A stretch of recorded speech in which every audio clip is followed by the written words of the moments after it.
हिंद साथियों, स्वागत है आपका उत्तराखंड ज्ञान दर्पण परिवार में। मैं राकेश नेगी एक बार पुनः आप सभी लोगों का स्वागत करता हूं। आज उत्तराखंड परीक्षा वाणी भाग 10 है, जिसमें आपको 40 प्रश्न दिए गए हैं। इसमें से आपके 35 या 36 नंबर यदि सही होते हैं तो अपनी तैयारी को बेहतर समझिए। तो चलिए शुरू करते हैं आज की इस वीडियो को। पहला प्रश्न है आपके पास, जनघनत्व की दृष्टि से उत्तराखंड राज्य का स्थान कौन सा है? तो उत्तराखंड राज्य का देश में कौन सा स्थान होगा? ऑप्शन है 13, 17, 20 या 25। तो इस प्रकार का अभी जो भी जनसंख्या वाले प्रश्न है, एक प्रश्न बनने वाला है। राइट आंसर है आपका 25। तो अपना मूल्यांकन करते रहिए, कितने नंबर आपके सही होंगे बाद में कमेंट में ज़रूर बताइए। अगला प्रश्न है, मसूरी मेडल पुस्तक के लेखक कौन है? तो मसूरी मेडल जो पुस्तक के लेखक हैं आपके, वो है आपके ऑप्शन ए गणेश शैली। अगला क्वेश्चन है आपकी स्क्रीन पर, सर रोनाल्ड रॉस का संबंध किस जिले से है? सर रोनाल्ड रॉस का संबंध किस जिले से है? ऑप्शन ए दिया गया आपके पास अल्मोड़ा, बी दिया गया आपका नैनीताल, सी बागेश्वर और डी दिया गया है यहाँ पे पिथौरागढ़। तो इसका जो राइट आंसर होगा वो होगा आपका ऑप्शन ए अल्मोड़ा। आगे बढ़ते हैं। क्वेश्चन नंबर 4 है, गढ़ अभियान में शाहजहां की सहायता किसने की थी? यानी जब शाहजहां ने गढ़वाल पर आक्रमण किया या गढ़वाल आक्रमण की योजना बनाई, उस टाइम पे किस चंद शासक ने शाहजहां की मदद की थी? तो वो राजा था आपका बाजचंद। बाजचंद की वीरता को देखते हुए शाहजहां ने बाजचंद को बहादुर की उपाधि दी और तब से यह बाज बहादुर चंद कहलाया था। ये याद रखना, ये टाइम है आपका 1635 का। 1635 का ये याद रखिए, जब शाहजहां ने पहली बार क्या किया था? गढ़वाल पर आक्रमण किया। अगला है, किस चंद शासक ने नागौर की लड़ाई में अकबर का साथ दिया? ऑप्शन ए लक्ष्मीचंद, रुद्रचंद, बादचंद या इनमें से कोई नहीं। तो रुद्रचंद का जो नागौर की लड़ाई में जो अकबर का साथ दिया था वो किसने दिया था? आपका रुद्रचंद ने। जब नागौर की लड़ाई खत्म हो गई तो बादशाह अकबर ने इन्हें जमींदार की उपाधि और तराई का क्षेत्र भी दिया था। अगला है आपके पास क्वेश्चन नंबर 6, तुंगनाथ मंदिर कहाँ स्थित है? तो आपको ये याद रखना, एक है रुद्रनाथ और एक है आपका तुंगनाथ। तो आपको हमेशा ये याद रखना है, रुद्रनाथ रुद्रप्रयाग में नहीं है। कई बार हम रुद्रप्रयाग रुद्रनाथ रुद्रप्रयाग करते हैं, तो तुंगनाथ कहाँ होगा? आपका रुद्रप्रयाग में, और रुद्रनाथ कहाँ है? आपका चमोली में। तो ये प्रश्न अच्छे से याद कर लीजिए। अगला प्रश्न है आपके पास, सोमेश्वर महादेव मंदिर का निर्माण किसने किया था? तो सोमेश्वर महादेव मंदिर का निर्माण किया था आपका उद्योगचंद ने, और ये मंदिर कहाँ है? आपका अल्मोड़ा में। अगला क्वेश्चन है आपके पास क्वेश्चन नंबर 8 है, कत्यूरी प्रशासन में कर की वसूली करने वाले को क्या कहा जाता था? तो कत्यूरी प्रशासन में कर की उगाही करने वाला क्या कहलाता? ऑप्शन ए 4 भाग, बी भोगपति, सी वर्धमान, डी साधनी। तो कर की उगाही करने वाला कहलाता था आपका राइट आंसर है बी भोगपति। अगला क्वेश्चन है, ये याद रखिए, क्वेश्चन नंबर 9 है, गरुड़ ज्ञानचंद का जो कार्यकाल था वो क्या था? गरुड़ ज्ञानचंद का कार्यकाल क्या था? ये प्रश्न इससे पहले पूछा जा चुका है, तो ये ध्यान देना, प्रश्न गलत नहीं होना चाहिए आपका। ऑप्शन आपकी स्क्रीन पर दिए गए हैं, गरुड़ ज्ञानचंद का शासनकाल क्या था? तो राइट आंसर होगा 1374 से 1419। अगला क्वेश्चन है मेरे दोस्तों, चंदवंश का कौन सा कर हरिजनों पर लगाया जाता था? चंदवंश का कौन सा कर हरिजनों पर लगाया जाता था? तो ये है आपका मंजीरा का। राइट आंसर होगा डी।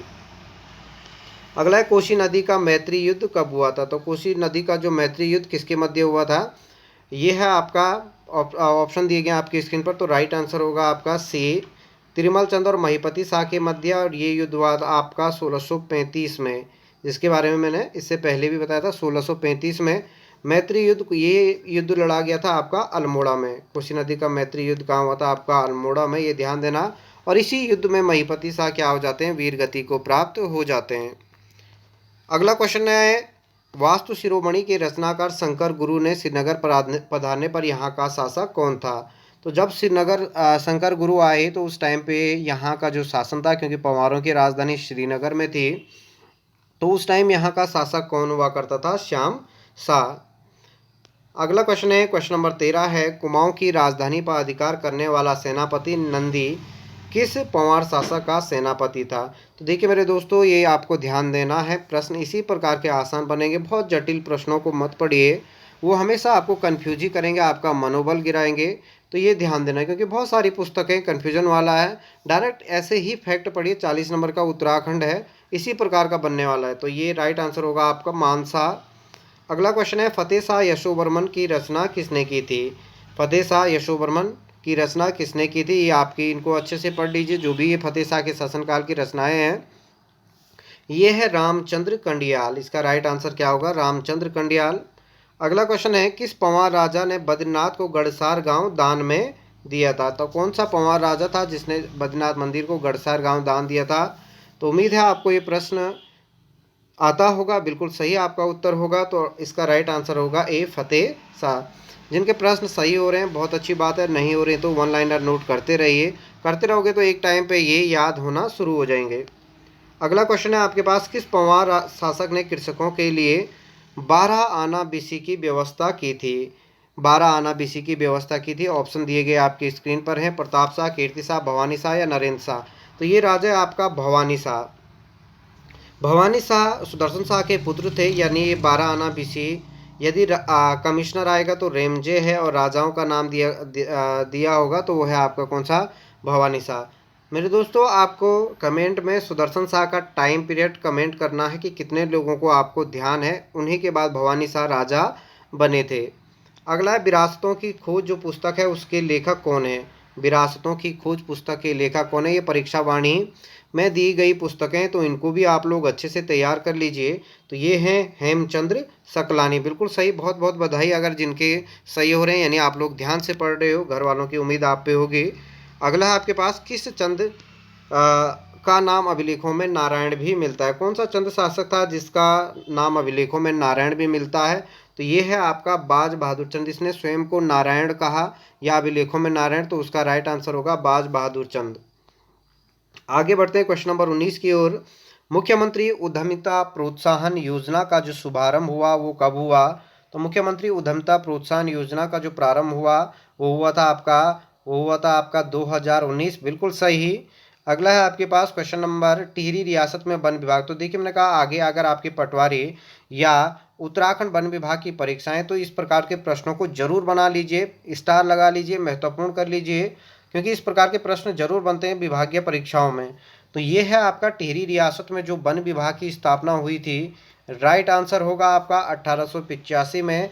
आपको बताना है कि गढ़वाल में कब हुई थी और कुमाऊं में कब हुई थी, ये आपको ध्यान देना है। गढ़वाल और कुमाऊं में कब हुई थी? कमेंट जरूर कीजिएगा, यदि नहीं आएगा तब भी कमेंट कीजिए, आपको राइट आंसर बता दिया जाएगा।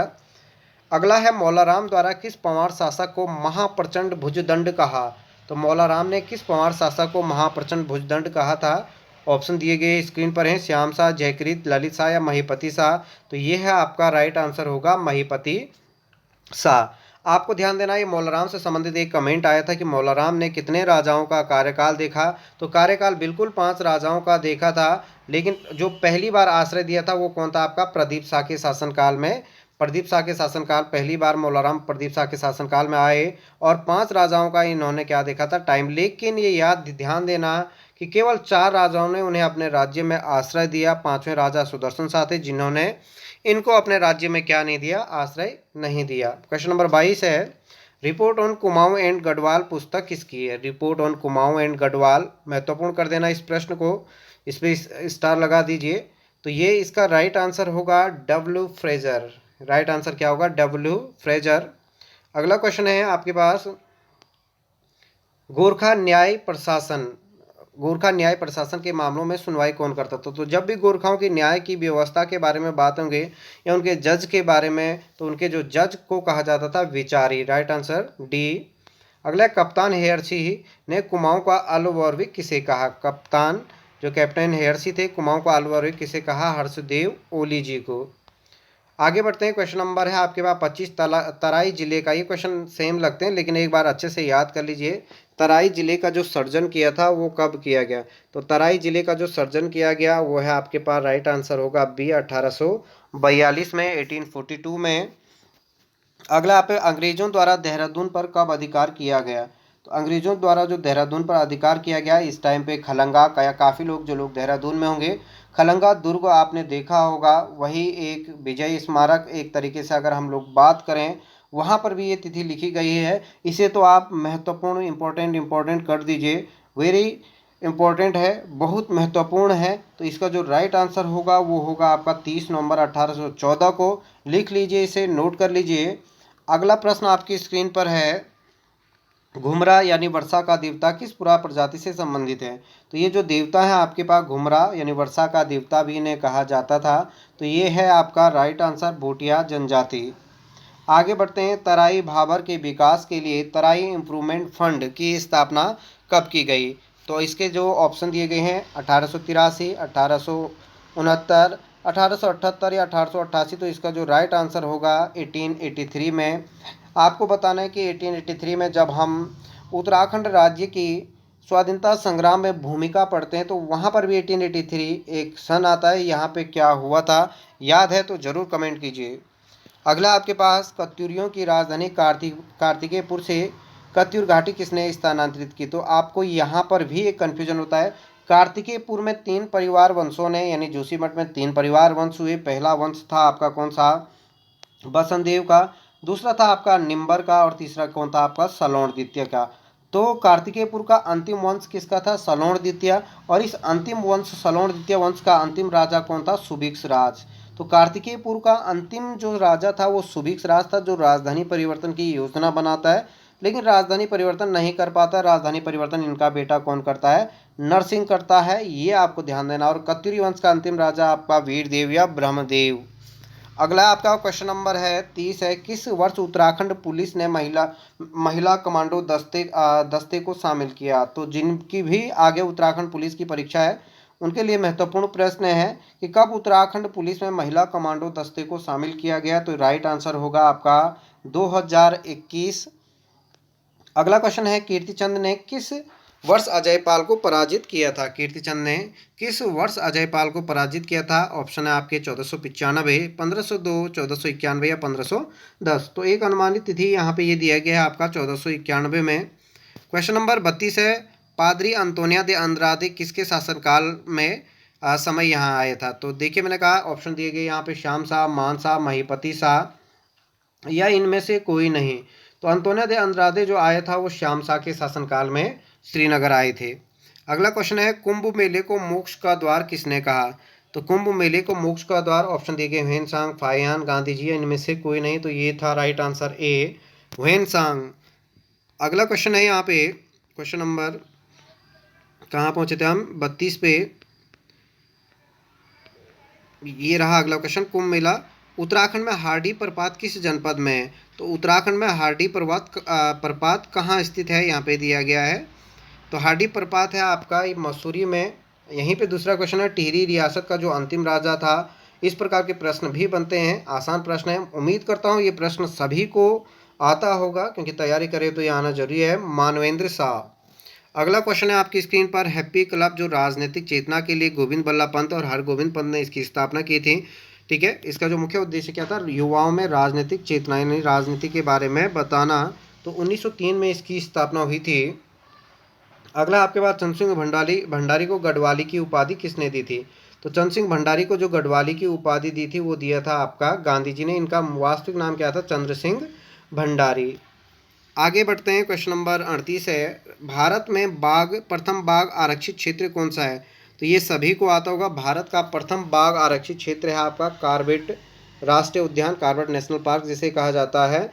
अब आपको यहाँ पे कमेंट करना है कि भारत में बाघ परियोजना या प्रोजेक्ट टाइगर कब चला, और दूसरा आपको हाथी परियोजना कब चला। तैयारी कर रहे हो तो ये दो जरूर आपको आएंगे, कमेंट करने में कोई नुकसान नहीं है। ताकि आप लोग ध्यान दे रहे हो, पढ़ने में आपकी इच्छा है, कमेंट कीजिएगा।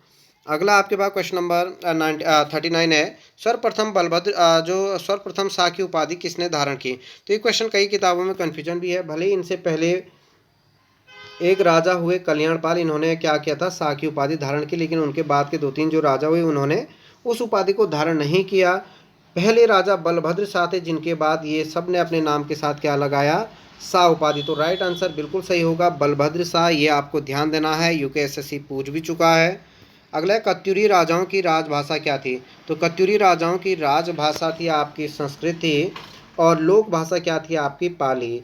कमेंट में बताना है, भारत का एकमात्र राज्य जिसकी राजभाषा नेपाली है, ये आपको कमेंट में बताना है। भारत का एकमात्र राज्य जिसकी राजभाषा क्या है?